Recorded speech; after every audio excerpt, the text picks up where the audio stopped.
I took creatine for 30 days and the results were impressive.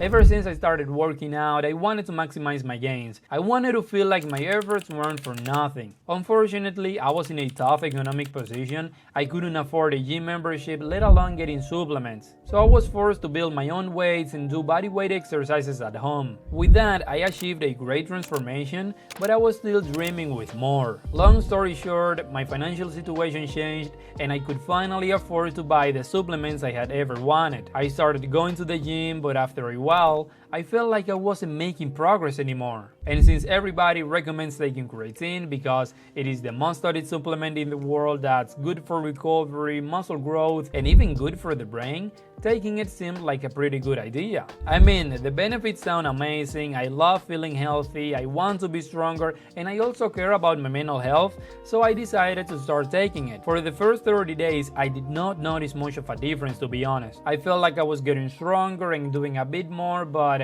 I was also more consistent during those days and I was training harder. So I thought it was because of that. The experiment failed, or so I thought. I stopped taking creatine for the next 30 days to see if I would notice anything different. Eventually, I started to feel like I was losing the strength I had recently gained, because I was able to do 1 or 2 more reps with the same weight, but I couldn't do that anymore, so it was obvious that creatine was actually working. But why did I feel like it was not? Some people are non-responders to creatine and I thought I was one of them. It wasn't until I stopped taking it that I realized that wasn't the case at all. It was working. The thing is that creatine takes a little while to accumulate inside your muscles so that you can later use it as extra energy. Fun fact, I have a Spanish channel as well, and some people from Latin America, they believe that creatine is some sort of steroid. It is not. Creatine just gives you extra energy, and to use it, you need to train hard, because if you don't, you're not gonna take advantage of it, which will make you believe that it doesn't work. I decided to redo the experiment once more, and this time, I took creatine consistently for 2 months, and it changed my life completely. This is not clickbait, it has changed my life, but not in the way that you would expect. One of my fears about taking creatine is the fact that it causes male baldness.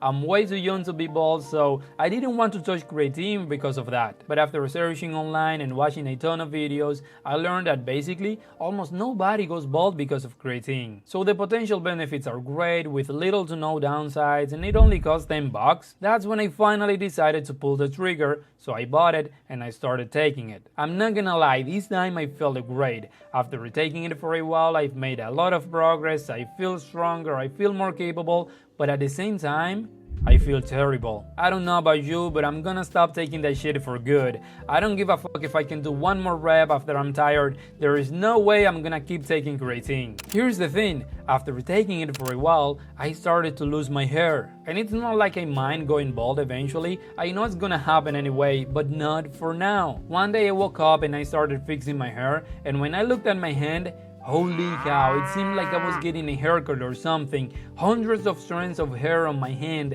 I wanted to cry so bad. Bro, it doesn't matter if I'm a bit stronger. If I had a freaking bald spot in the middle of my head, I'm gonna be less confident than if I were slightly weaker. I've tried to find the cause of my hair loss everywhere else to justify taking creatine, but unfortunately, everything is pointing at it. In fact, I'm completely sure it is because of it. As soon as I stopped taking it, my hair loss has decreased significantly, and I'm not willing to start taking other medicines like finasteride for the rest of my life just so I can keep taking creatine as some people suggest. Well, just tell them to take creatine with finasteride and it'll be fine. I was okay without it before, and I'm gonna be okay again. The $10 supplement will turn into $195 every 3 months, and other things to stress about, taking daily pills I don't wanna take, and the potential risk of erectile dysfunction. Take one thing and you chase down the side effects with another thing. And of course, if you lower DHT too much, then you have erectile dysfunctions, then you gotta take another drug. Ain't no way I'm gonna do that. This is probably the first video you're gonna find talking about this because